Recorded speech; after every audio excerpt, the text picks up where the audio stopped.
Laging magkasama ang Diyos Elohim, iyon ay ang Diyos Ama at Diyos Ina sa paggawa ng gawain ng pagtubos mula pa sa paglikha.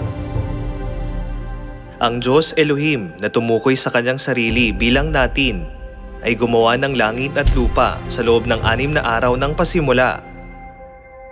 Sa ibang salita, magkasamang nilikha ng Diyos Ama at Diyos Ina ang langit at lupa at ang lahat ng naroroon. Kahit pagkatapos ng paglikha, ang Diyos Ama at Diyos Ina ay nagsasagawa ng gawain ng pagtubos ng magkasama.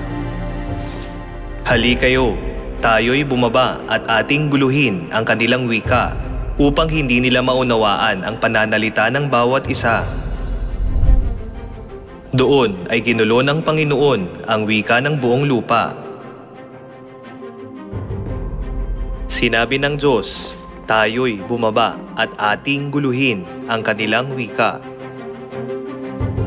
Ipinapahiwatig nito na ang Diyos Ama at Diyos Ina ay magkasamang pumigil sa pagtatayo ng Tore ng Babel.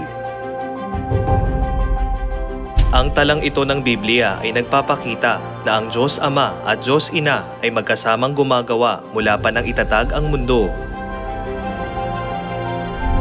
Bukod dito, magkasama ring nagtalaga at nagpadala ng mga propeta ang Diyos Ama at Diyos Ina. Sinong susuguin ko at sinong hahayo para sa atin? Nang magkagayoy, sinabi ko, narito ako, suguin mo ako. Hindi sinabi ng Diyos, sinong hahayo para sa akin? Sa halip, sinabi ng Diyos, sinong hahayo para sa atin? Ibig sabihin, ang Diyos Ama at Diyos Ina ay magkasama ring nagsugo ng isang propeta. Sa paglikha ng lahat ng bagay, magkasamang gumawa ang Diyos Ama at Diyos Ina. Sa pagpigil sa pagtatayo ng Tore ng Babel, magkasamang gumawa ang Diyos Ama at Diyos Ina. Ang Diyos Elohim na tumukoy sa kanyang sarili bilang natin. Sa ibang salita, ang Diyos Ama at Diyos Ina ay laging magkasamang gumawa.